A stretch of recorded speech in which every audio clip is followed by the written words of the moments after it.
Hello, everyone, and welcome to GDQ Hotfix. This is Random Number Generation, a show about randomizers and the runners. I'm Skybilz. I'm going to be your host, and this is episode 11, Zelda 2 Randomizer. And alongside with me, I have Enchantress of Numbers, Amazing Toaster, and Meg Attack on commentary.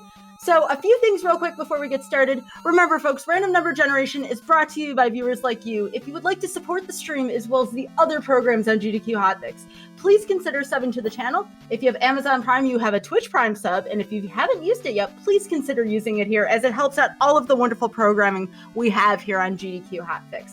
Couple announcements real quick. Tomorrow at 7 p.m. Eastern, we are having a Mitch Flower Power Super Mario Bros. 3 special with all collectibles, Warpless, and the mod Super Rift Brothers 3. And then Thursday, Jay Hobbs and Keyzron will be playing through Donkey Kong Country 2 on the first step. So looking forward to both of those episodes as well. And with further ado, how's everybody doing? Hello. Doing okay. Hello. I'm excited.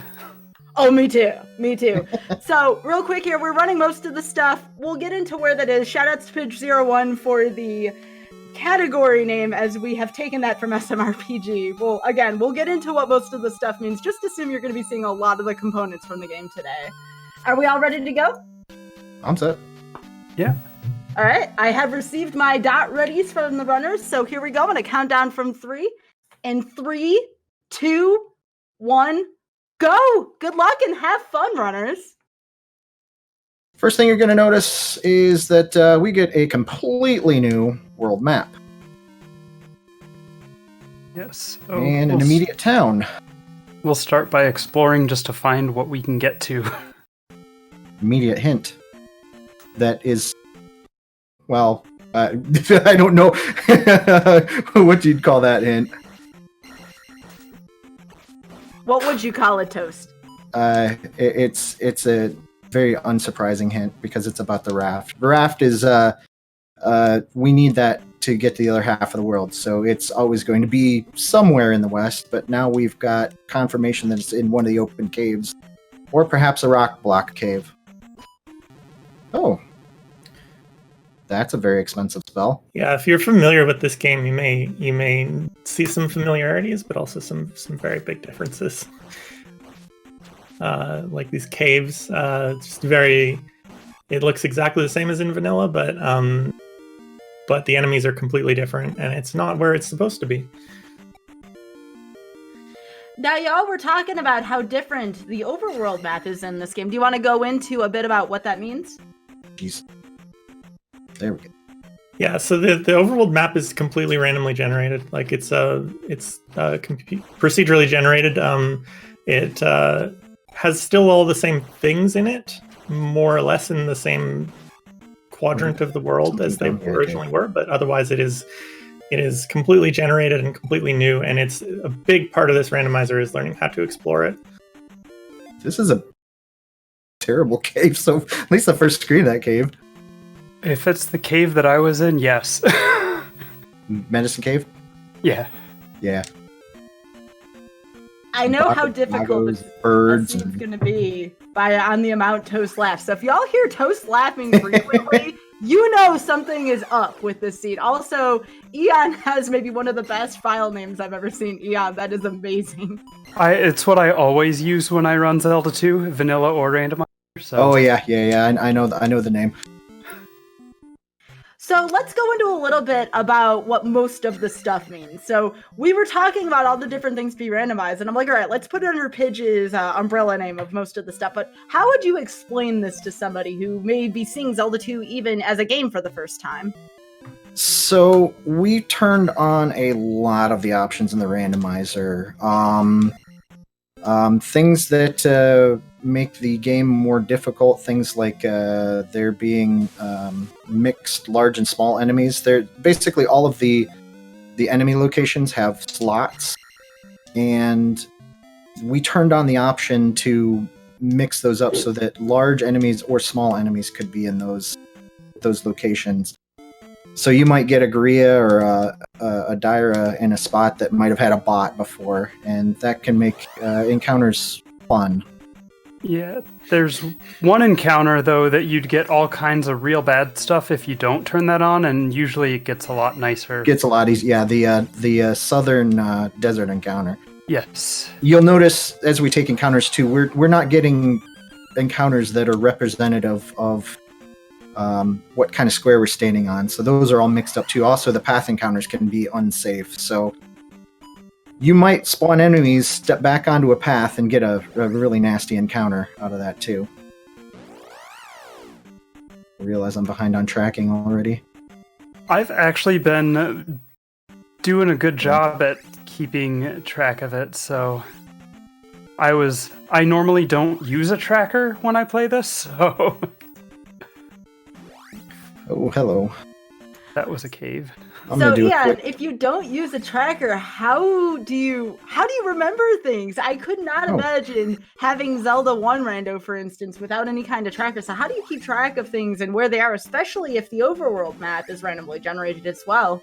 I get lost on the overworld a fair amount, but as far as the rest of the stuff, like, I don't feel like there's nearly as much things to keep track of in Zelda 2 as there is in Zelda 1. Mm-hmm. There's a lot less to work with in Zelda 2, but the overworld map is impossible to track. There's no way to have a tracker for the overworld. You would have to draw, and it would be impossible to keep up. Yeah. Some people do draw their own overworld maps. I know, like, Buzz will draw palace maps, at least a GP. Oh, lovely. And there's this one part of the game that we've, I think, seen on both screens already, called Death Mountain, which, if you're familiar with that in the vanilla game, gets even worse, even harder in this. And it's almost like I can't even imagine trying to map Death Mountain by hand. Oh, yeah, that'd be impossible. It's so confusing, and there's no way to, like, conceptually relate areas to each other with it. It's a real mind bender, this randomizer, in a lot of ways. Yeah, I'm not going in there. Yeah, I mean, we were talking about this earlier. The vanilla version of this game is already difficult, so that answers anyone's question of, can you just play this game without playing vanilla? I would strongly recommend you play the vanilla version of this game before tackling the randomizer, because this game is very different from many of the other Zelda games out there, and some of the mechanics and some of the goals kind of take some getting used to. I mean, even the level up system here, that's very different from a lot of Zelda games I've seen. Yeah, all of the all of the experience is actually. I don't need her. All the experience is the experience tables are actually randomized too. So you never know exactly where the levels are going to be. Plus, all of the stat gains, we have those all set on random. So for life, that means the amount of defense you get when you level up. Your life statistic is going to change. The cost of spells is going to be random. Yeah. Also, too, in the chat, really quickly, we want to give shout outs here to Angry Larry for the tracker, and of course to Dig Shake for creating the randomizer. Thank you all so much again for doing that, because the tracker, especially here, looks very organized. I like it. It's easy to see. And we'll talk a little bit later, too, about maybe what some of the things on the tracker mean. Yeah, I have no idea what palace that is. Yeah, so another reason that you'd want to play the vanilla game before playing this is that a lot of what you need to learn in order to be successful at this randomizer is what caves and palaces look like, and there are heuristics you can use to tell when you go into a cave or a palace, like what part of the game you're in. And if you haven't played a lot of the vanilla game, you will probably be unable to figure that out. The tracker that they're using, Larry's tracker, does have some helping bits in it, but it still really helps if you have some familiarity with the rooms to begin with. There are some people, though, who came in and just played the randomizer without really touching the vanilla game and have been pretty successful. So it's definitely possible. It's possible. Yeah, I mean, it's always possible. You're just going to be learning the details that you need to learn as you're learning the randomizer. But it's a more structured format to learn them in the vanilla game, so I think it does make it quite a bit easier. One of those things I'm writing down is that hint. And I'm coming back into this town. Okay. Don't want to go into there. And I'm going to exploit a small glitch of the game by using the fairy spell. Oh, fairy feet, nice. No, not yet. I'll do fairy feet later, but yeah, I'm using fairy to get into a door. Ah, nice. That normally you need jump for. There is a thing in the game where if you're holding down when you cast fairy, it sets a flag in a certain way that lets you still do things like go indoors, which you normally can't do with fairy. You only have to be standing on the ground to enter a door as fairy. Yep. Oh, really? Okay. Yes. Do not attempt to jump and cast fairy because you won't be able to get in the door otherwise at that point. Now, if you're holding down at any point while you're casting fairy, that helps for a different location. I thought it was the same trick, but apparently it's not. No, it's actually... it's two different states it's preserving. It probably shouldn't be in here. No. At the beginning, what do you want to find? What would you prioritize finding towards the beginning of a seed? Well, you definitely need the raft because you have to have that to get to the other half. You have to get to the Eastern Continent with that. We're also looking for either the fairy or the magic key because that then makes palaces in logic so that we can start completing palaces. Yes. Other important things to find would include the glove, because there's a couple palaces where we possibly need glove to get through, especially... glove is one of those at the things that's like 98% plus required. Yeah. Yeah, glove is like ladder. Yeah, that's not a bad comparison. Oh, hello.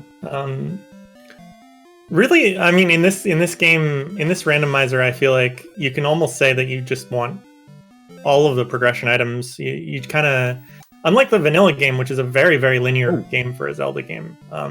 It's possibly one of the most linear Zelda games, actually. Well, the randomizer is very open. The vanilla game is very linear, and the randomizer does make the game very open. So pretty much anything you get will help you progress in some way, probably. Does Ian have those? Because those are very good to have. Oh, right, that's what came out. What was the maximum level for this? Is it 8 or 9? I want to say 8. Yeah. The joke is always attack 9 because you take any level up when you've already got the max level and you get a 1-up out of it rather than any other benefit. That, and that's this. Speaking of which as well, I've been wanting to ask this since the beginning of the seed. Eon, what sprite are you playing as? I'm playing as the vase lady. She's a woman in town who walks around holding a vase on her head. The randomizer has a few options for what sprite you can play as, and so her downstab animation is amazing. Yeah. Yes. It's good to see the villagers contributing to Hyrule. It's awesome. Okay. Random children hanging out in caves. One is the infamous error is also a sprite choice that you can make. Yeah, I thought about turning it on, but I've gotten messed up by some of the additional sprites. I can't tell you how many times I've bonked my head in Barba's chamber on an alternate sprite. Healer Lady is also one of the sprite options, yeah. No, this... She was? I didn't notice that, but... Oh, maybe not. I have a bunch of sprites that I can use that aren't that's fair. in the randomizer. I'm not sure if it was actually added to the randomizer, I guess. So when the overworld's randomized here, that means the terrain's pretty diverse then, as a result, when you get into those encounters. Yeah, part of the algorithm for generating the overworld also takes into account the original configuration. So the west will be divided roughly. Those are terrible drippers. Yes, the east they is are. divided roughly in half, and or the west is roughly in half, and the east is in thirds, essentially. So that was another thing that's interesting about this randomizer. If you're familiar with the vanilla game, you may recognize those things, and in the vanilla game they drop bots or the blob things. In the randomizer, they can drop if you set a flag, it can drop any enemy effectively, which can go really well or really poorly depending.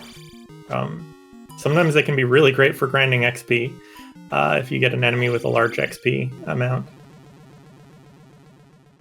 I'm realizing I can't get through this room. I can't get back out of here. Come on.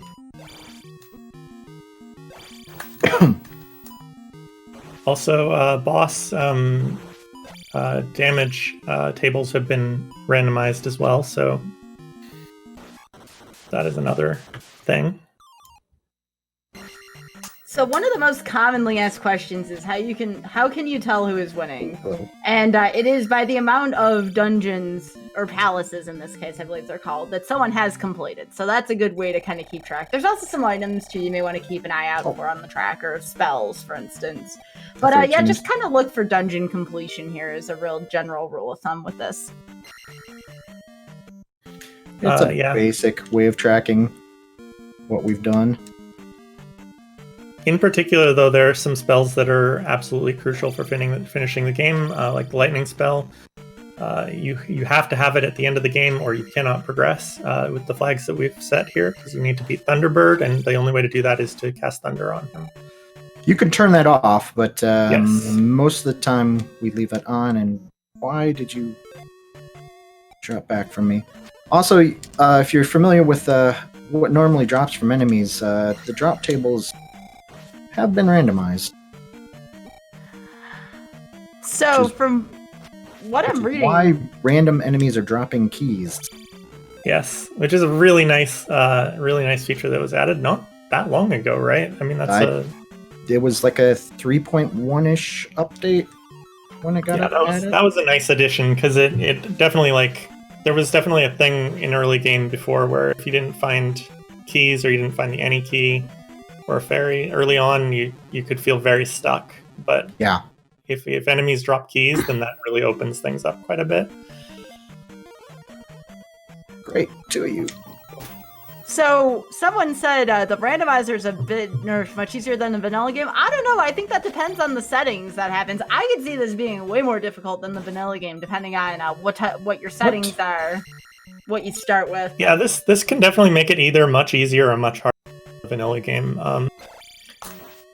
The only thing is that it will always randomize the shape of the world. So if you are like me and have poor spatial sense, that will always be a thing that will be harder in the randomizer than the vanilla game.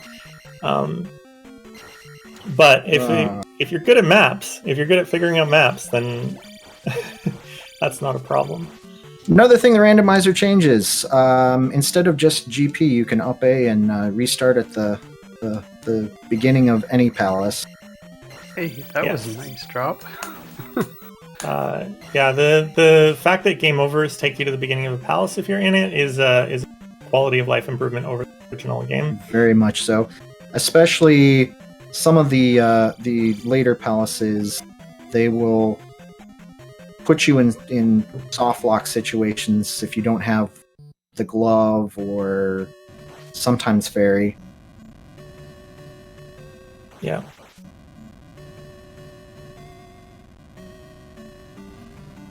Oh, you were... So, are the dungeons in shapes like they are in Zelda 1, or are they the same shapes as in the vanilla version? So, they're shuffled around the entrances. They're not really...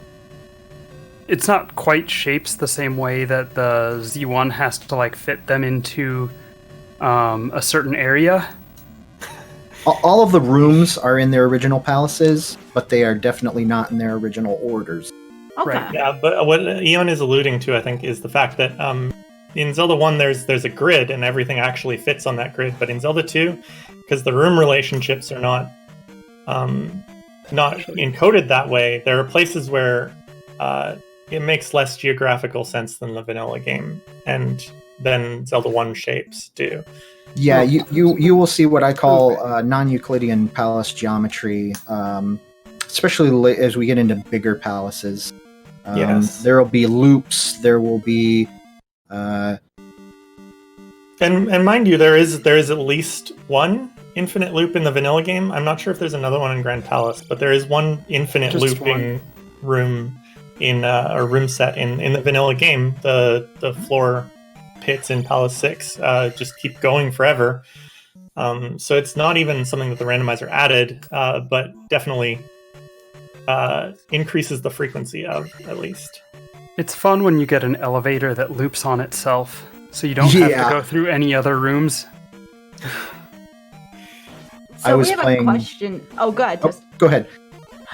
Someone just wanted to recap on what most of the stuff required.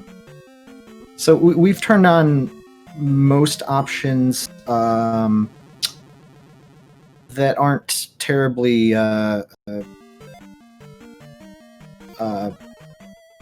I don't know, barbaric. All of the encounters are randomized. We have all of the so I think if they're asking what's required to beat the game, though, which is kind of how I read that question, most of the stuff doesn't refer to any changes in how you beat the game. We're using basically vanilla end game requirements. You need to get plays all 6 gems, defeat Thunderbird, and then defeat Darklink.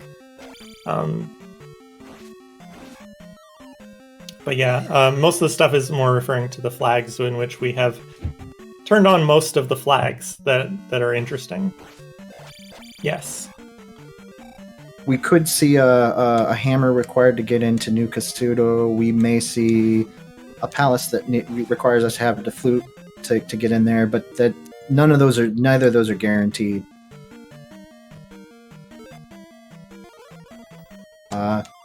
As you've probably already seen, palaces can be on either continent. That includes the Grand Palace.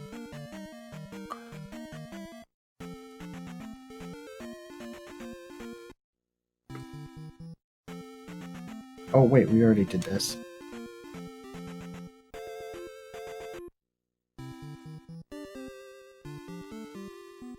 And I'm realizing I did something kind of dumb.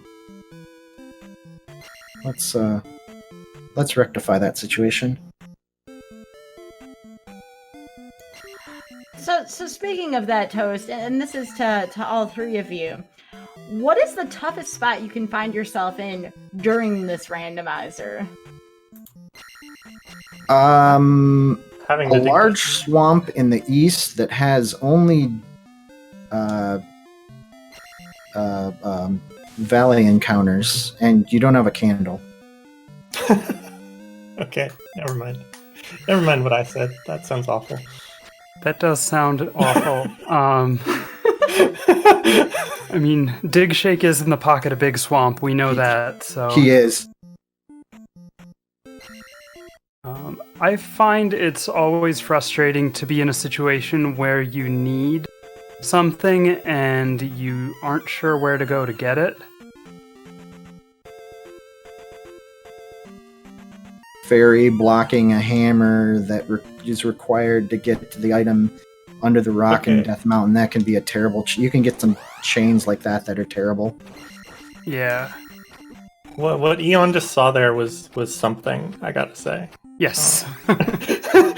That was an interesting thing, and I don't want to explain it, but yeah. You've been through... I'm hoping you've been through Trophy Cave by now. No.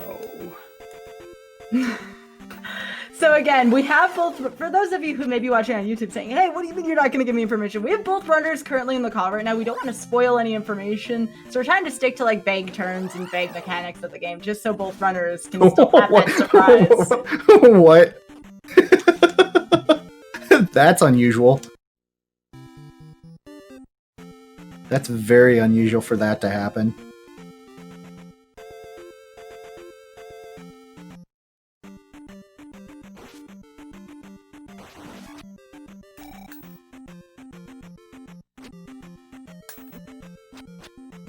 And actually,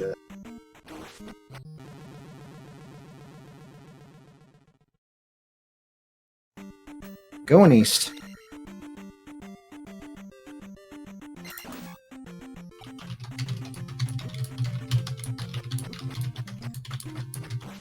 That's not. Oh, oh.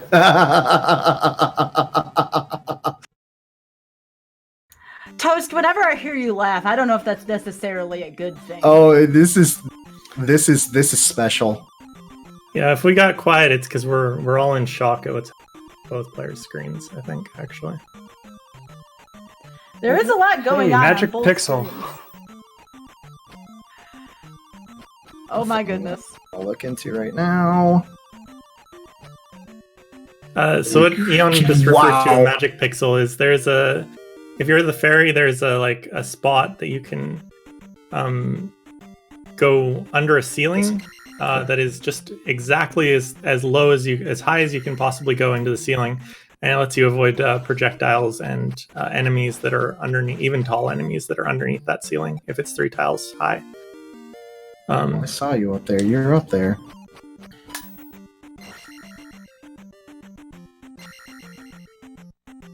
I don't have life, do I?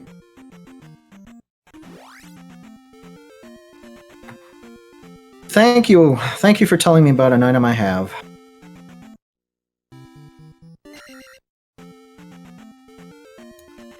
Yeah, to reiterate, this isn't about a competition. We have 2 people racing, so we kind of get 2 different experiences of the same seed. Yes, they are on the same seed. We always get that question. But this isn't meant to be competitive. It's meant to kind of show off the different approaches, the different methods of playing through Randomizer, and the Randomizer itself. So what's everybody's theory on the woman in Nibiru? I say she's under house arrest. Yeah, I think she just thinks Link is thirsty and wants Link to go get a drink. Stay hydrated. Yeah, I guess. Stay hydrated, I guess. She is the stay hydrated lady. That is exactly it. That's what I'm calling her from now on. I like that. This is canon. Oh, that's a good one.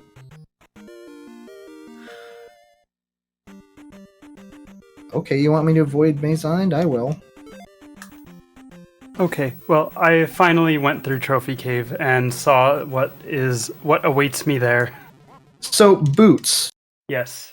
Boots are special. They let you walk on any inbounds water tile, unlike the vanilla game. Oh. Yeah, in the vanilla game, there's only certain tiles that you're allowed to boots. And they're not visually marked out in any way. You kind of have to figure them out for yourself. But in the randomizer, it's just any water that's within the square area of the map you're allowed to walk on.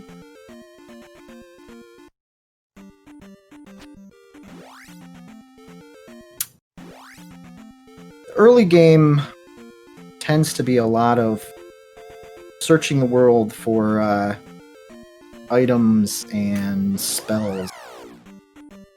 And once we get everything we need, then we start banging out palaces in order to get set to go to GP, and I can't go that way.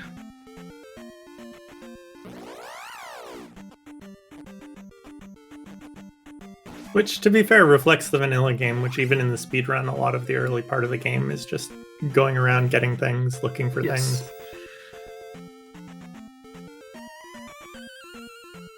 Nice. And then it really picks up in the second half. I think the randomizer tends to be pretty similar to that.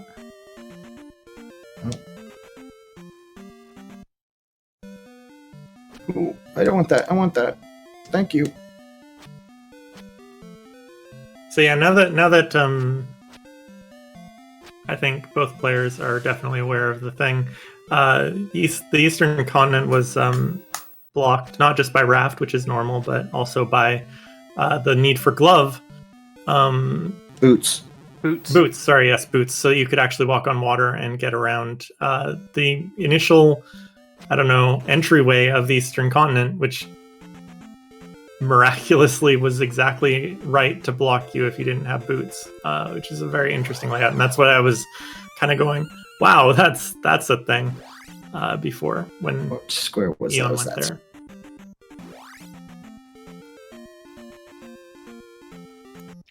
So how tough of a scenario is that then for an entire continent to be that severed?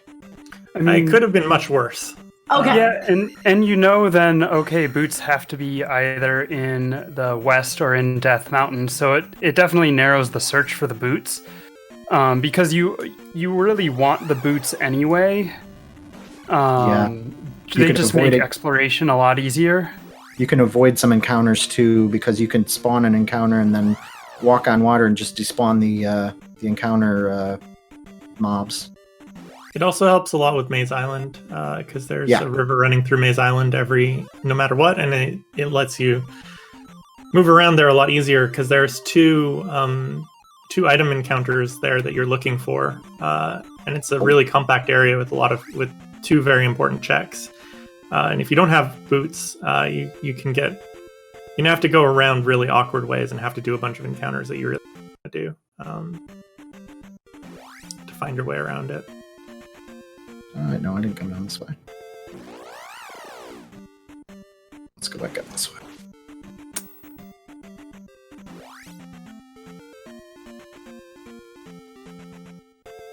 Ooh. It's kind of interesting how different the experience of Maze Island and Death Mountain are compared to the vanilla game to me. This is something that I've noticed where I feel like Maze Island is made considerably more uniform by the randomizer. It kind of always ends up looking roughly the same.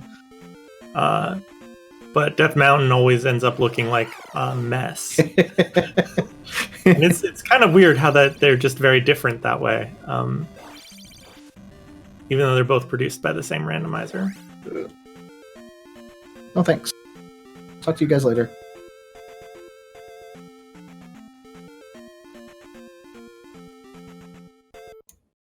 So, how easy is it to kind of get stuck and or lost? I know we were talking about getting lost on the overworld map earlier, but this seems like a pretty easy randomizer to be like, wait, what's going on here between the palaces and even the overworld? The overworld looks like probably the tougher part of it, just from someone who doesn't play it all too often. Yeah, so one big thing is when you're in the palaces, there are some tricks for recognizing which palace you're in. And then the boss is always going to be, like, you have to walk to the right to get to a boss. And then in palaces 1, 2, and 5, to find the item, you want to be walking to the left. And in palaces 3, 4, and 6, to find the item, you want to go to the right. So just using those little tricks can help navigate in a palace. Yeah. A couple of minutes ago, we saw a trick called Fairy Feet done, and that's an interesting trick where you basically cast Fairy and then go to the edge of the screen on the side that you came in on, and tap your way over until the fairy disappears, which means that you're on the leftmost pixel of the screen, and then press right, and then that makes the game think that you left the encounter to the right because of how it detects which side of the screen you exited on.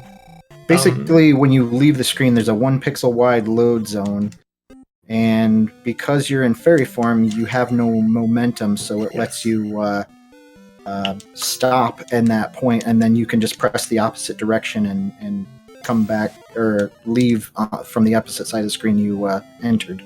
Yeah, it's using the direction of Link's momentum to decide which way to exit the screen, basically, from my understanding. It would be possible to do if you were able to exactly stop yourself while standing in that load zone, but Yeah, incredibly task can do it. improbable. I think if you have a broken controller that you can do L+R, some people have been able to do it with Link. Yeah.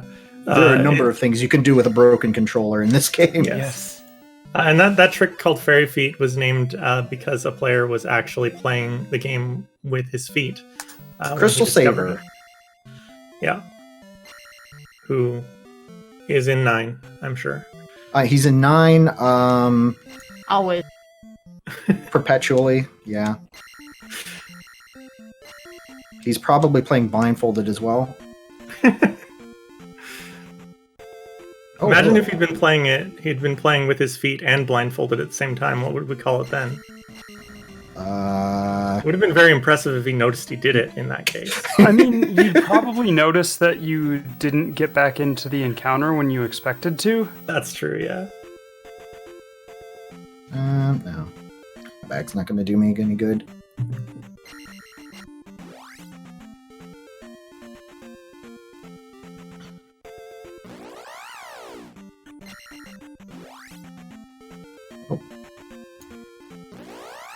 So, 2 different things going on here on both screens.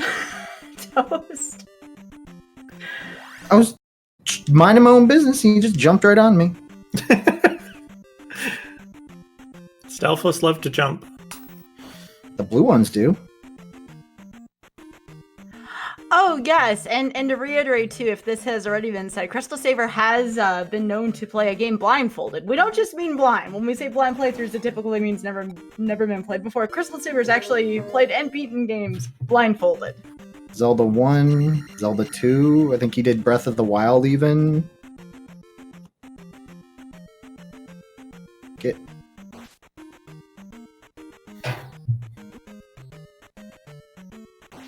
I like this. Someone said in chat, oh, hey, the water lady's fetching her own water today. Well, this water lady always fetches her own water. That's a different water lady. I still love the attack animations on Yad's sprite. It's so awesome. My favorite sprite swap, by the way, is Samus. You can play as Samus in this, and that is my personal choice for a sprite swap. Oh, that would be mine too. I love Samus. I don't like the down stab on that one. Yeah, down stab doesn't quite work as well. It's morph ball for both down and up stab, and it's apparently there's technical limitations that would prevent it from being something through attack, which is what you would really want it to be, I think. I've tried Simon Belmont, but I always bump my head in Barba's room. Yeah, the Simon sprite is also pretty good. I actually, my all-time PB in Zelda 2, any percent, was done while I was practicing for a marathon run, which the one of the incentives was to play with the Samus sprite, and I got my PB, and I was using the Samus sprite, and I wasn't recording, and I have never actually beaten that PB since, and I'm still salty about it.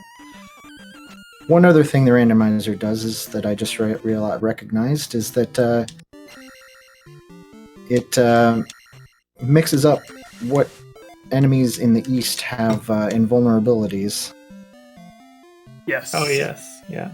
So I just defeated a bunch of enemies that you would normally need to have a...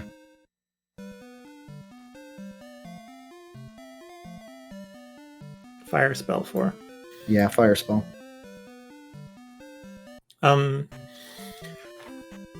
Yeah, so that's a thing in the vanilla game where some of the enemies are only vulnerable to fire, and that is actually something that was added in the US release of the game. It was not in the original Japanese game. In the Japanese game, the fire spell was just pretty much useless. Not true. There are uses for the fire spell. I will.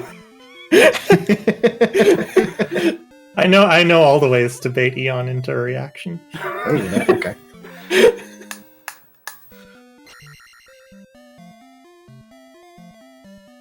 Hobby. That's good. Yes, I can. Oh, okay. Oh, what? Never done that before.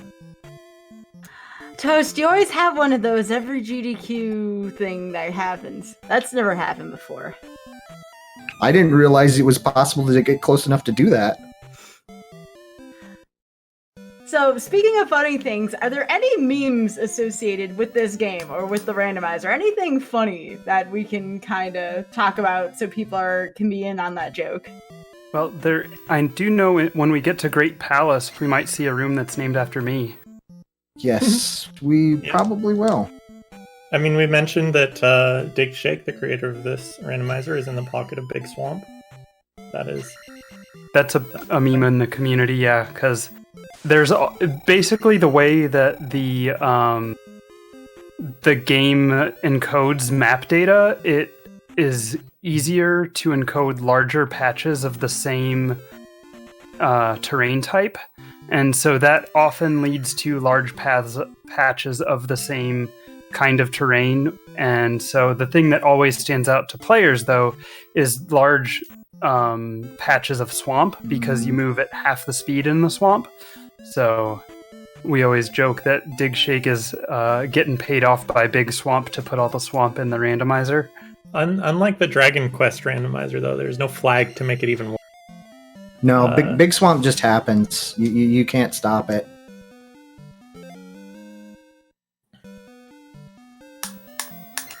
Little fairy claws there. Yes, Fairy Claws is a good one. I did that just a bit ago. Yeah, so Fairy Claws is what I was referring to earlier, where if you're holding down Cast Fairy, it lets you still interact with the chimney on that building. And that one does not require you to be on the ground. No. So you can be in the air holding down and then cast it, and it'll set that. Yeah, and it is fairly common for people to do that, to be jumping up already when they get in the screen.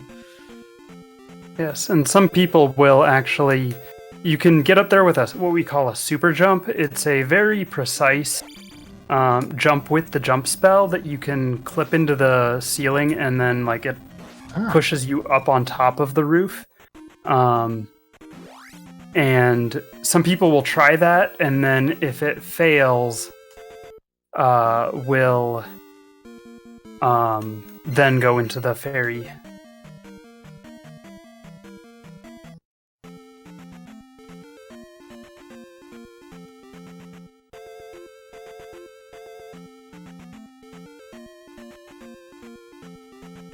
Trying to think if I...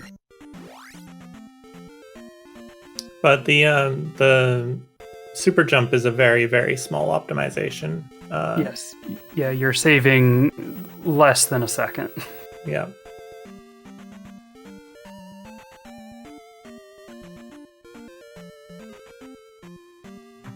I'll accept that. Yeah, you take too many hits. That's nice.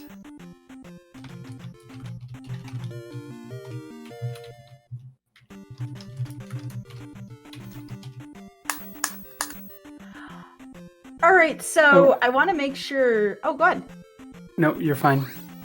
I was going to... Are we in an intense moment in either of y'all, either screen? Because I want to make sure y'all have time to plug yourselves and what else you may do on your streams as well. Go ahead. Sure. I'm Enchantress of Numbers. My Twitch is Enchantress of Numbers. And I do a lot of Zelda 2 speedruns, mostly vanilla.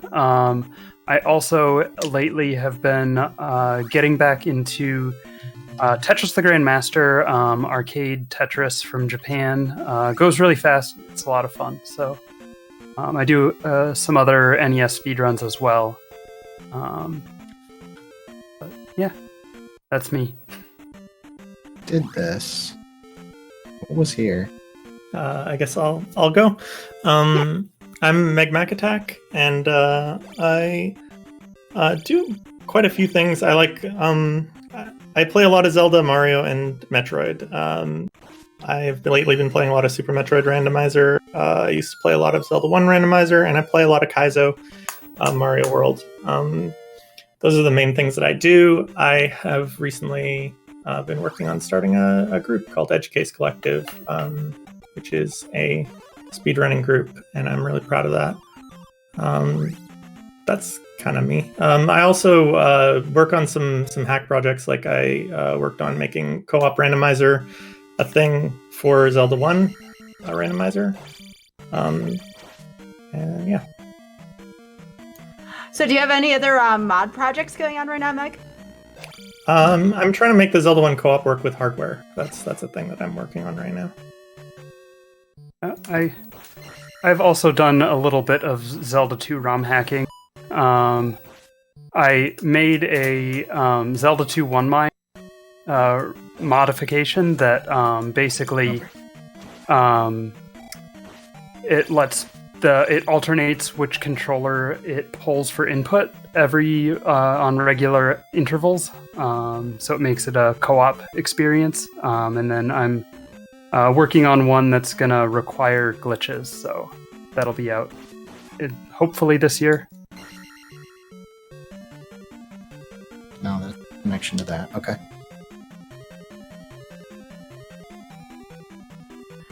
I also know that Toast happens to play a variety of randomizers as well. I play this. I play a fair bit of Zelda 1 rando. I'm getting owned by an invisible MOA. Would you stop? Play Dragon Warrior. I play some Soul Blazer rando. I've been known to play all of those on stream. I will occasionally play Link to the Past, usually in some sort of like multi-game race. Like a rando trilogy or something like that. Okay, that's information.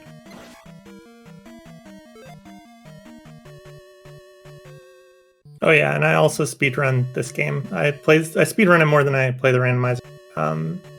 I like glitchy categories of this game and glitchy categories of games in general. Is there anyone who doesn't speedrun the Zelda 2 vanilla that plays the randomizer? I know there's been cases for other games where people don't speedrun the vanilla version, but yet they love the randomizer. I think it's really common for people to have opposite opinions.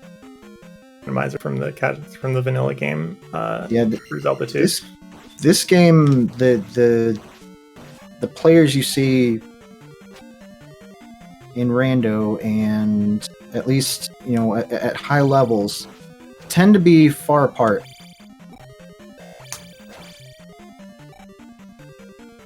Yeah, there is definitely not a huge amount of overlap at the high levels between the two. I don't know what this is. I'm just marking it as a thing because I don't remember what was there. I've been there.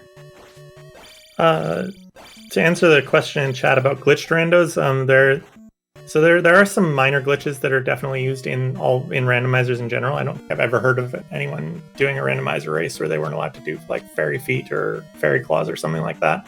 But the major glitches in Zelda 2 are way more complicated to do in randomizer because of the way they rely on the structure of the data in the vanilla game.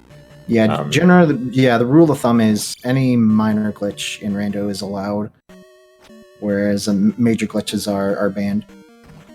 Yeah, so like going into Glitch Town will not get you very much in randomizer of Zelda 2 because it probably won't take you anywhere useful if you wrong warp out of it.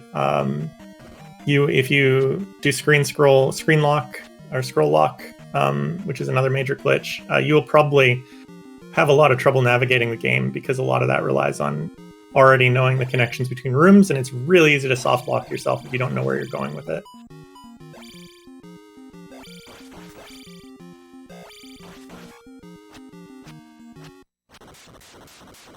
Alright, okay. But yeah, as someone who mostly speedruns it and doesn't play the randomizer I have kind of an opposite opinion with this as I do about Zelda 1, where I prefer the randomizer and don't enjoy the speedrun.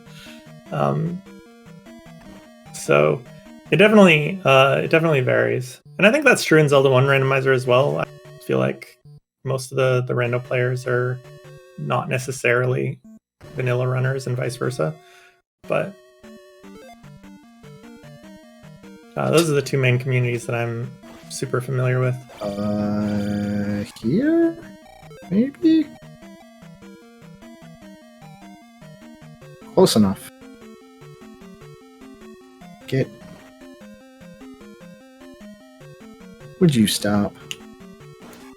What advice would you give for someone who wanted to get started with the randomizer? We do have the link, !RNG will get you into the link to access the randomizer, but what would you like to tell someone who wants to pick up this randomizer for the first time? Don't play these settings. Play settings, good things to turn on if you're getting started. There's an option that turns on extra keys, so that instead of having keys and P bags in palaces, you have just all keys in those slots, so that you can get through some more palaces without having to deal with the fairy spell or having to find magic key. Also, normally in flags like this, we wouldn't give ourselves a candle, but we did just for visibility for viewers. I would definitely recommend doing that if you're new to the randomizer. Yeah, absolutely. If you're new, definitely turn on the get candle at start. I actually really love that about this randomizer, that it lets you choose what items you get at the start. It was one of the first randomizers I saw that did that. I think long before Zelda 1 randomizer had that. And that really helps. You can kind of figure out what you feel comfortable with, and you can set up flags that make it good for you and what you have as skill level for the game. Come on. Oh, it's okay.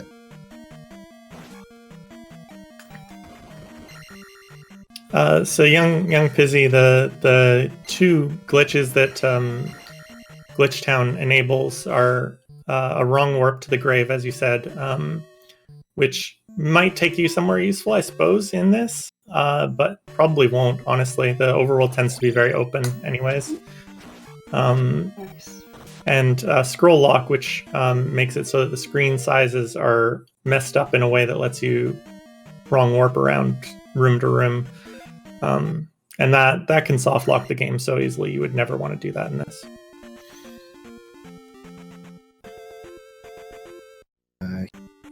Here-ish.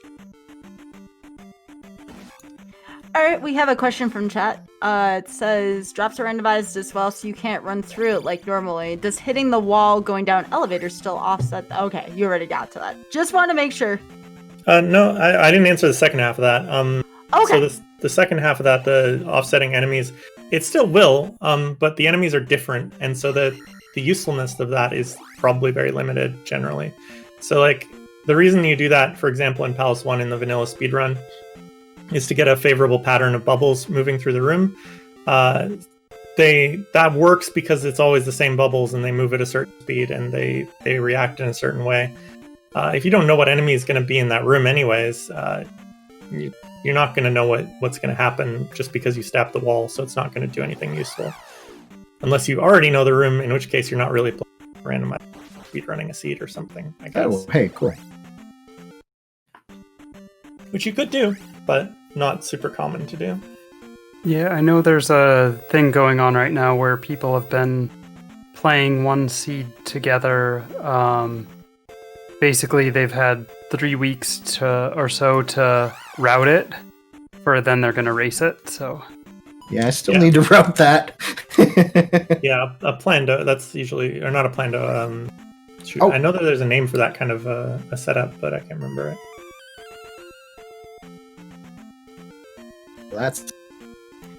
That was the most nonchalant reaction I could have seen there, Toast. You're just like, oh.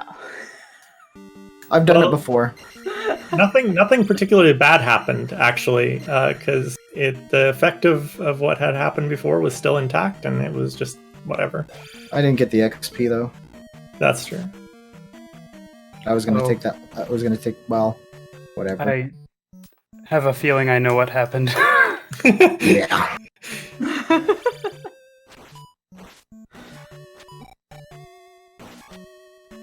Yeah, so that's a big difference between this and speedrunning the game, especially, is you don't exactly know. Well, so what Toaster was talking about there was planning to take XP off of the gem in a way that would have given him 2 level ups instead of just 1. Well, I would have taken the level that the boss would have given. Or yeah, me, not he gives at least it would have been at least 500, I think. I think that's 1,000. Yeah, it would have skipped a level and then all the XP drops go up or down, basically 2 ticks on the XP chart. If you ordered all of the XP values you can get on a list, it can go up or down 2 from where it normally sit.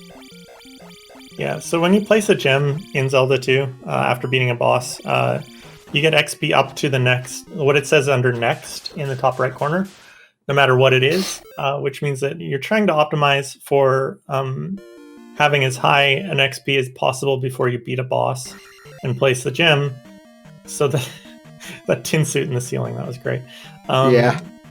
Trying to have the XP as high as possible so you get the highest level, so you get a bigger level up out of it. You're basically trying to optimize XP. And that's true in the vanilla game as well.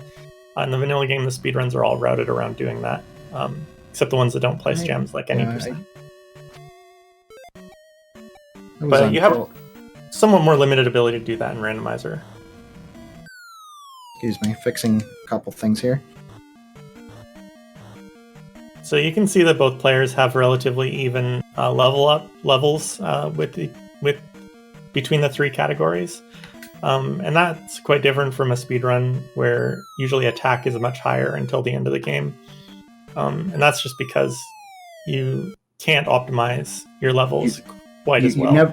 You never know exactly where the XP break is going to be for that next level. And so you could be trying to save XP up and not really be able to do too much with the XP you have. Yeah, you could get past that XP break for that Amazing Toaster was just doing, and the next level might have only been like 200 XP higher. So it doesn't always work out. So you have to be a little more cautious and a little bit more careful about your levels and making sure that you don't lose all of your XP. By game overing? If you game over, you lose all your XP, and that's not good for your levels at all. No, this room is worthless. And there are a lot of rooms in various palaces that we know just based on what the room configuration is and what, if there's an enemy there. For example, that room I was just in, I knew there was no reason in going on because I can't use that jar either. So I don't have life.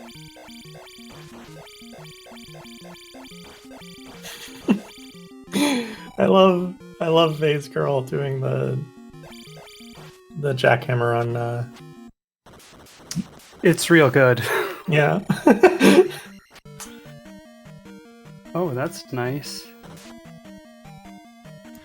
So again, as a recap, someone had come in and saw Jan's sprite and was like, "Oh my gosh, you're playing as a villager!" Yes, there are many different sprites in this game. Someone had covered Samus as well. So yeah, I think it's pretty sweet. It's definitely something where you first turn on and you're like, "Wait, that's not Link." Yeah, shoutouts to Chibi Plan who made the Vase Girl sprite in particular. Chibi Plan's made a bunch of the sprites. Yes, quite a few of them were made by Plan, and they are great. The Samus one that I mentioned earlier was also by Plan, and Plan actually has a whole sprite swap of the entire game that just puts Metroid stuff in, and it's amazing to play with that too. The randomizer is much more conservative in what it replaces. So like in the full patch, it's like energy tanks hearts are energy tanks, and magic jars are missile packs, and it's really great. I love the upstab with Vase Girl too. This way first.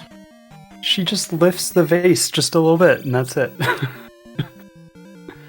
There are a couple of Metroid randomizers, but they're most of them are fairly limited. Metroid is not a game that really benefits a lot from randomization. It's already a very open game that only requires about 2 or 3 items in order to beat if you know what you're doing anyways. So just randomizing Metroid 1 alone is not very interesting, honestly. But it's part of a Metroid 1 Zelda 1 randomizer, which is really cool, and mixes the 2 games together. Yeah, I need to try that again in ROM form. Yeah, it's really neat. It's if you're not familiar with Metroid 1 gameplay, it can be a little rough, but it's pretty cool. It kind of turns out that Metroid in that is more like approximately the area of like a couple of dungeons of Zelda, because it's a very large open world, but it doesn't have a lot in it.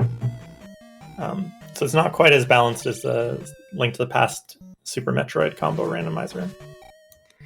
Yeah, and we've done that one already on here. And again, we're going to do repeats of some of the randomizers, some of the more popular ones, certainly, such as Link to the Past, Super Metroid Combo Rando. That one was a very fun time. We had a race between Lack and Zost a few weeks ago. That was pretty fun. Do we have time for a quick plug real quick for GDQ? Yeah. Go ahead.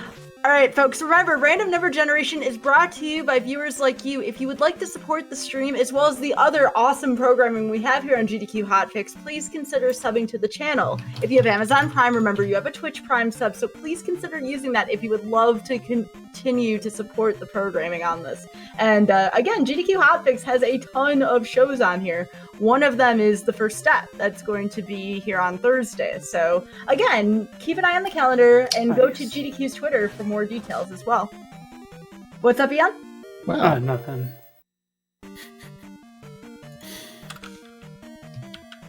Okay, I'm marking things wrong.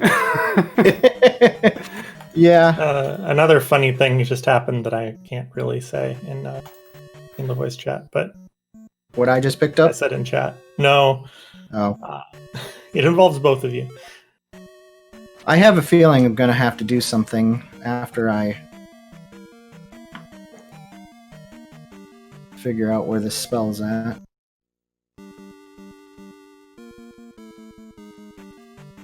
Okay. Yeah, I was definitely looking at the tracker incorrectly. I was tracking palaces wrong. Oops. Ooh. Yeah, this tracker is a little bit complicated and confusing to use when you're not used to using it. Which Eon does not usually use a tracker, so is doing that for our benefit more so than for her own.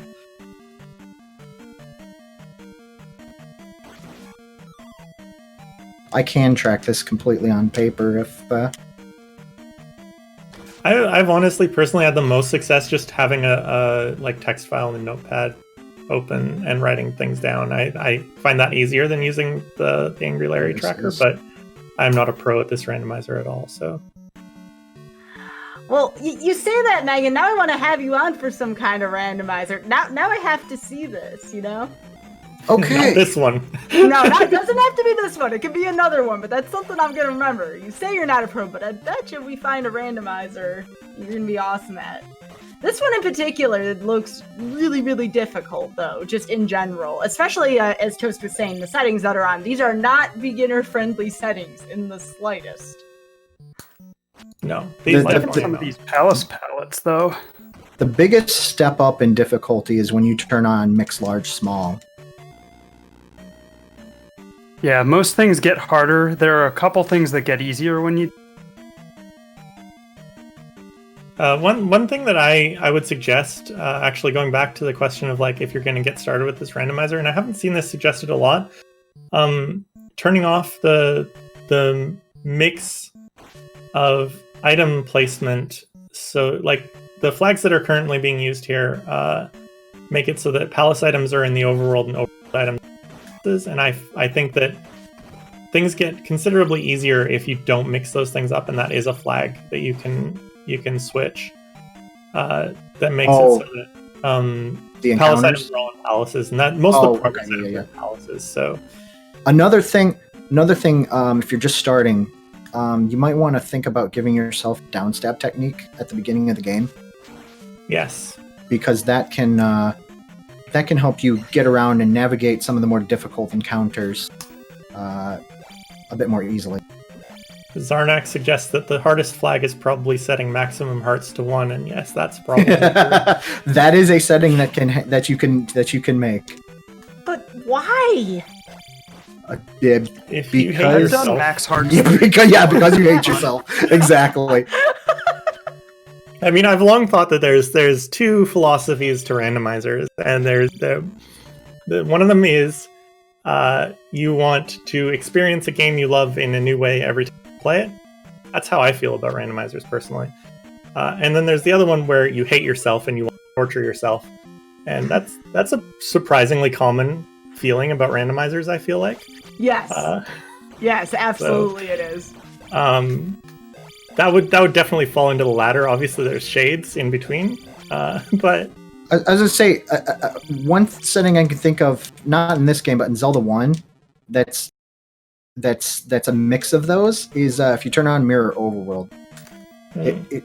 It'll screw you up so bad, but it is a completely different experience. Playing that game with the overworld mirrored. I've been playing Super Metroid Rando lately with starting position shuffled, which is a new feature in one of the randomizers in Super Metroid, and it has drastically changed my experience of it, because it kind of shuffles up that beginning of the game part, which is usually always the same in Super Metroid, and that's really neat. And it's really neat when you can do something like that. I'm assuming you've cast fire by now. Yes. So we got one of the lesser combinations in that all it does is gives us the shield spell. Right. So in the randomizer with a flag set, which is very common set, you can make it so that the fire spell is linked with another spell, which means that when you cast fire, it will cast the other spell as well, because usually the fire spell is not terribly useful. If I say anything more severe than that, Eon will yell at me. But with the fire spell linked, you can obviously have some really interesting combinations. Like, for example, a really, really cheap thunder spell is amazing. If that's by far the most powerful one. Yes. Reflect can also help too if Reflect is in a bad spot. Yeah. One of the funniest is, of course, Fairy. If it's linked with Fairy, then you will never be able to cast fire ever, because you will be a fairy and you can't use your sword. So it can have some strange effects as well. But mostly it comes down to, it gives you a cheap of one of the spells that you have.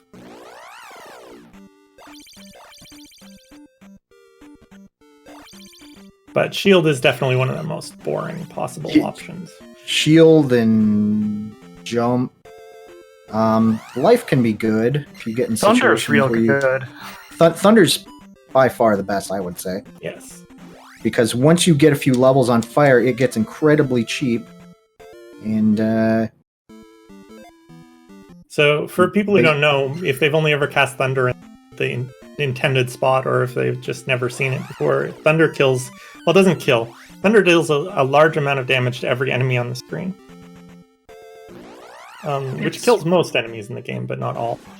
It's really useful in one annoying Great Palace room if you don't have the jump spell. Yes. Eon is famous for that particular use of Thunder, I think, at this point.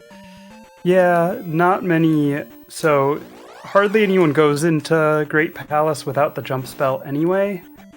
And I speedrun a category where optimally you can't get the jump spell, so... Talking about RBO, right? Yes, yeah. Reverse boss order. You could get the jump spell, but you'd waste a couple minutes to do that, so...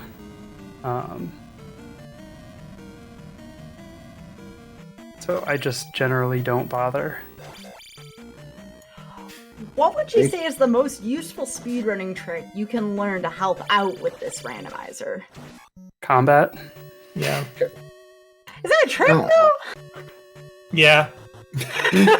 it's a lot of tricks. I mean, combat in this game is built on like learning a particular enemy and how to kill it as efficiently and quickly as possible, or how to avoid it as quickly and efficiently as possible.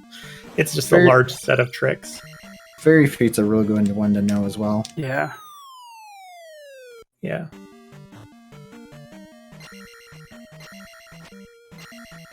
Oh.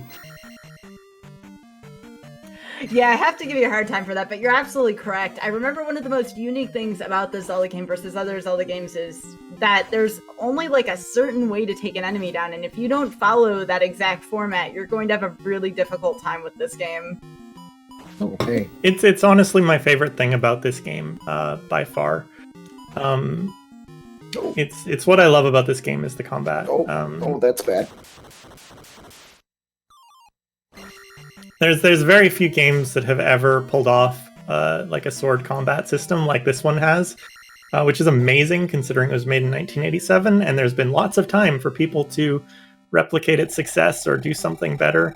And like very few games, the only one that I can think of that even comes close to replicating a similar feel is Hollow Knight, which is, I think, a very close experience to this game combat-wise. Gotta take that one first, considering who we're playing with. There's Swordmaster is an NES game that gets compared in its combat a lot to Zelda 2 as well. I find that most of the time people say that, and then I play the game and it's not the same. It's not. Yeah. Well, I think the biggest thing for me when comparing the combat in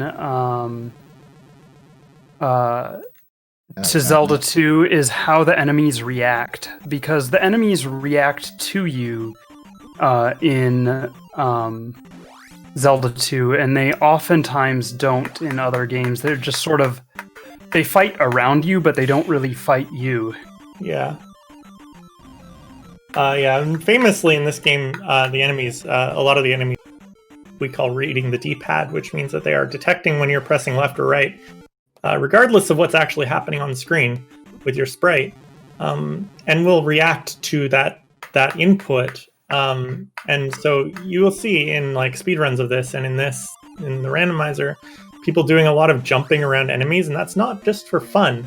A lot of the time they're doing what's called neutral jumps, which is where they let go of the D-pad while they're in the air, so they're moving forward but not holding the D-pad in a direction. And that makes the enemies not back off as hard, so that you can still hit them. If you are holding the D-pad in the direction with them, they will move away from you, and you have to chase them down further, or they will just. Sometimes they'll actually pull into you if you're doing that, and then you'll land on them. So a lot of the combat is built around combat techniques are built around manipulating that particular aspect of how the game AI works. Would you please? For me, the difference is the focus on melee, and a very few games are willing to go the distance on making everything about the game built around a melee combat system. They'll usually give you some kind of an out where you, instead of having to be up close and personal with the enemy, you have arrows or some kind of magic bolt or something like that. And Zelda 2 really limits that. Beams are not great in this game to begin with, and there's the fire spell, but it costs magic. Yeah, and the beams only affect certain enemies too. Like some enemies just aren't even damaged by the beams. So a lot of clones of this game really fail from me when they think they're helping me by making it so I don't have to actually fight enemies directly, and I can just like stand away from them and shoot them. That's where the clones of this game tend to fail me, personally. Okay.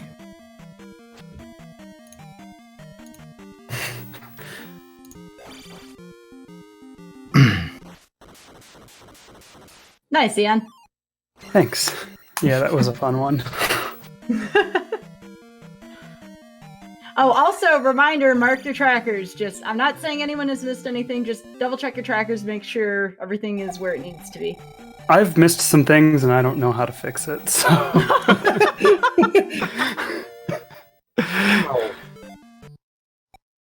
Well, there we go. We're gonna have to add an amendum then to anyone who watches the VOD or the YouTube of this. We don't exactly know how much someone has at X time, but you know, if you follow it, you'll be able to do it. I know I have things marked in all of the spaces that I've been to, but I'm not sure I have the correct item marked in one of the spaces. Because I don't remember what was in the Magic Container Cave on Maze Island. Oh, that was actually a magic container. Was it? Okay. Yes, I remember that one. That's why you forgot. It's vanilla. Okay. I mean, y'all have most of the stuff, so it still works. It still checks out. Oh, you.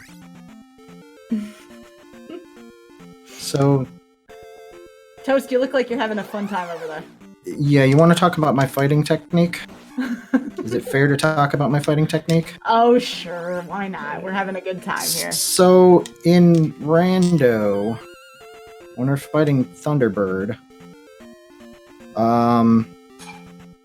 we tend to be limited on resources versus what happens in the vanilla run. And so we use the pendulum method of swinging Firebird low in the middle of the room and then high on either side, rather than using jump and flailing about in the air to get hits. Personally, even in the speedrun, I prefer to do pendulum than the flailing in the air part. I find that boring and not fun, so I tend to do pendulum anyways, even when I have enough magic to do. See, I'm used to faster fighting strats. Thunderbird with attack 4 and life 3 and magic 3, so I only have enough to cast Thunder then anyway. That's in the reverse boss order run. That is also a part of why I prefer that in a way, is because when I was starting to actually pay attention to Zelda 2 as a speedrun, I was watching Skybilz, who is someone who runs almost exclusively completely glitched categories like RBOs and stuff like that. And so that was my first experience of like watching a lot of someone fighting T-Bird was watching Pendulum in RBO. So, and if you're familiar with this fight in vanilla, we do the same thing. You're not going to do it the hard way? I would rather not. So, how close would y'all say you are to the end here? This looks, if I'm reading this right, pretty much there. Considering I'm fighting the final boss, yeah. Okay, I was not sure if the final boss was mixed into the pool. I was just double checking. No, yeah, final and boss time is final is when boss I stop moving. Okay. So the Just let me know, randomizer. Toast. Yeah, that's time for Toast. I've got lots of bullet time going on here. Yeah, holy So- crap, the slowdown. There will be additional content after this, so for anyone watching, there is more where this came from. So don't everybody go anywhere. Still plenty more left. So in the randomizer with the flags that we have set here, still have to Thunderbird for Dark Link will be. So basically, what that means is Grand Palace will be broken up into two spaces, more or less, gated by Thunderbird. In the vanilla game, Thunderbird is in the room immediately preceding Dark Link. In the randomizer, there is usually some rooms between Thunderbird and Dark Link. In this case, I don't think it was very many rooms. I was watching both screens, so I'm not entirely sure, but It was very close. yeah, it didn't seem very far away. So you get sort of weird balances in the randomizer for this. Sometimes you could find Thunderbird in like 2 seconds and then be looking for a really long time for Dark Link after that, or sometimes it's the opposite, and sometimes it's fairly even. I'm in the room named after me. Yes. So I guess I can tell the story about that. I was in a tournament race against Digshake, and I came into this room, and the way that I was going to the right, and so the meta would say you want to keep going to the right to find Thunderbird or Dark Link, and I don't remember if we'd found either of them yet or not. But so Digshake found it. He was a little bit ahead of me, and he went to the right. I took a gamble and fell down the hole, and that ended up being the correct play. And so I ended up just barely winning that race as a result. So, Yep. So that is the Eon drop. So to answer the question in chat about the slowdown, yeah, the slowdown is there in the vanilla game quite a lot. It's not a per scanline thing as far as I know. It's because there are literally just too many objects on the screen, and the collision detection game itself is making it miss interrupts. You can see usually when it happens, the HUD moves, which it shouldn't do, and that's because it's lagging on adjusting where that HUD should be in the render. Yeah, the CPU is fallen behind where the MMC is trying to draw that HUD, and so it gets shaky. So changing what mapper it uses would not fix it. It's literally just the CPU is overloaded.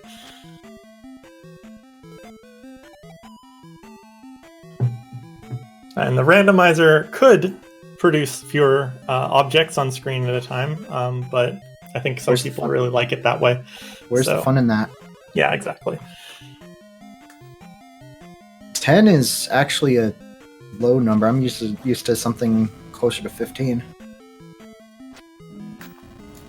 Toast, your fight against Thunderbird was really close. I mean, really close.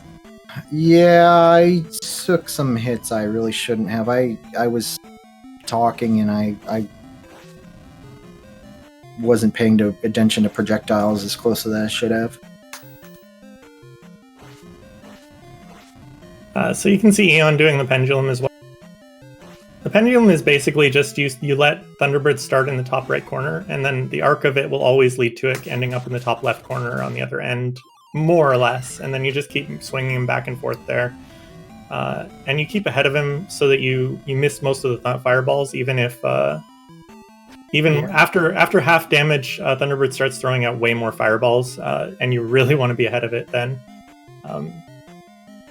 It's actually a lot easier than it looks, but the bullet hell when you're learning it or you're first fighting it makes it very challenging if you don't know how to draw them out like that.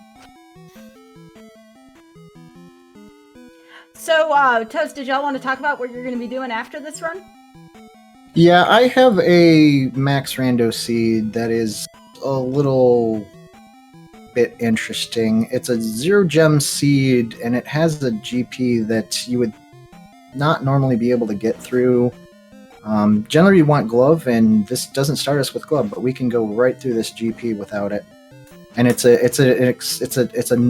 fair number of rooms as well, which is usually you find a chicken and waffles room and you're blocked. But we have just enough resources to be able to. You can literally finish the seed on 111 if you don't kill anything. Oh my gosh, the shadow emulates whatever sprite you're playing. Yeah. Yes. That's so cool. So that's time for me as well. So yeah, now? Yeah, I was a couple seconds late, but in Chibi Plan's original Samus one, you actually fight Dark Samus instead of just a shadow of Samus, like from the Metroid Prime games, and it's great. Well, get your GGs for Eon and Toast. That was pretty close race considering how big this game actually is. I finally won a race on this show. Yay! Congrats. Thank you. I GDD am as well. definitely out of practice on the Z2R, so but I'm pretty satisfied with the 80-minute time. That was an interesting GP. Yeah. Lots of pink palaces in this seed too. Yeah. I like that. All right, so we are going to take a quick ad break. Please stick around, and then we will be doing the Max Rando Seed, so don't anybody go anywhere. There's going to be another race after this. We'll be right back.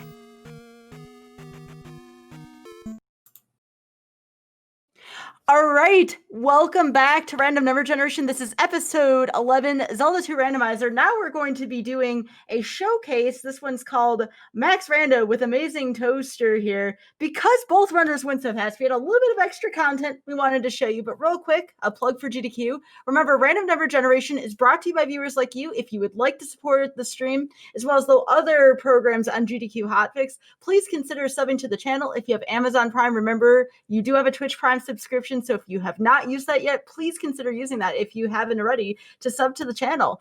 And Toast, looking forward to this one. And we'll talk about what max rando means as we begin this. But are you ready to go, Toast? Yep. All right, I'm going to count you down. 3, 2, 1, go. All right. So max rando is a flag set where most of a lot of the flags you saw previously are all turned on, but we also have the ability to start with a random number of gems, random items, random spells, and so that can shorten up the game or make it incredibly long if you happen to be starved for things at the beginning of the game.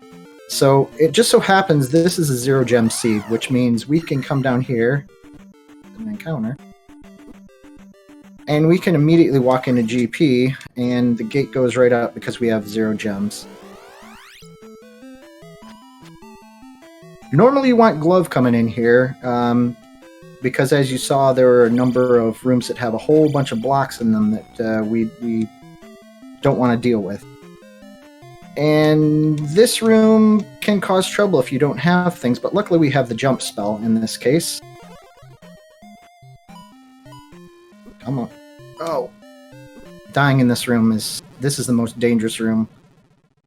Oh, you also can start with a random number of lives. So, come on. Luckily, those orange bird knights have 0 HP.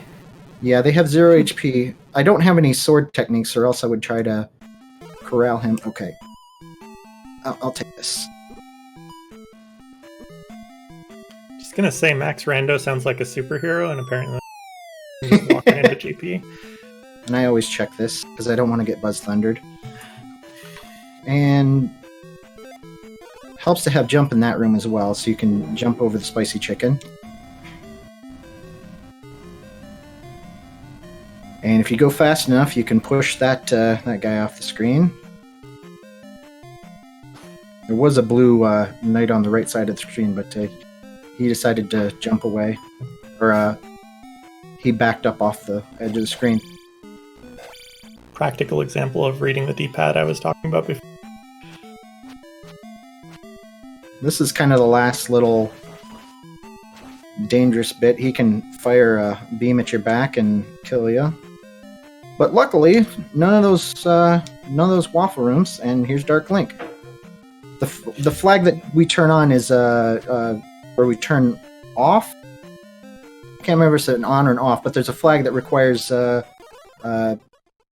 T-Bird to be before Dark Link, which is obviously not enabled here. And so you just hit Dark Link 8 times. And this is proof positive that no matter what your attack level is, you only need to hit Dark Link 8 times, and he jumped on my head and killed me. Yeah, some bosses in this game don't have HP, really. They just have a hit counter.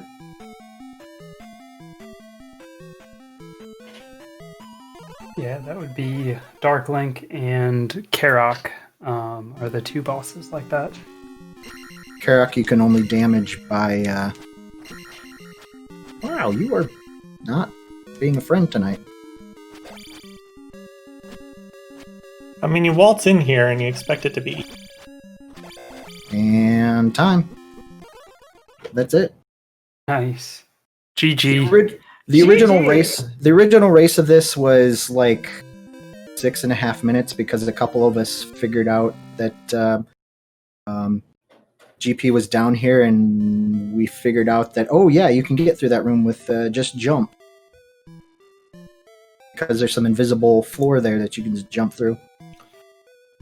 Sky, I think if you're looking for a mascot for this show, it should be called Max Rando. Yes. Has to be some kind of cute animal, though, to go with Faith and Velocity, the other 2 GDQ mascots. It's something I'll think about. We need to find, though, an animal capable of being Max Rando. Knowing you, it would have to be an otter. Yeah, I think it has to be an otter, doesn't it? Oh, I'll think about that. We are actually going to be getting some art for this done soon, so that's something I'll consider. That sounds like a good time. We'll have to have some kind of superhero emblem. Anyways, what's up, Tess? So that's towards the extreme end of how short a max rando seed can be. That one, the number of rooms you have to go through and not finding a glove block is incredibly rare. Yeah. I'm not sure I've ever had a Great Palace that didn't require a glove in all the seeds I've done. We had one in a race, and I can't remember. I think it was like a random gem race, or it might have been a max rando race. All of us went and looked for the glove, and it turned out we didn't need to because we went down right, got T-Bird, and then immediately got Dark Link. Yeah, that's how Max Rando can be. It can be over just like that. I mean, these are really quick ones. And again, our initial estimate for the race for this show was 2 hours and 30 minutes, and both of these runners finished it in under an hour and a half, which is amazing. So kudos to the runners. Please give them both a follow, as well as our awesome commentator here, Meg McAttack, as well. And I believe all of them run vanilla Zelda 2, right? Yep. Yeah. Yeah, So, vanilla yes. Zelda 2 is a lot of fun. It's a difficult game, but it's rewarding to learn how to do some of the like combat cheese and that sort of stuff in this game.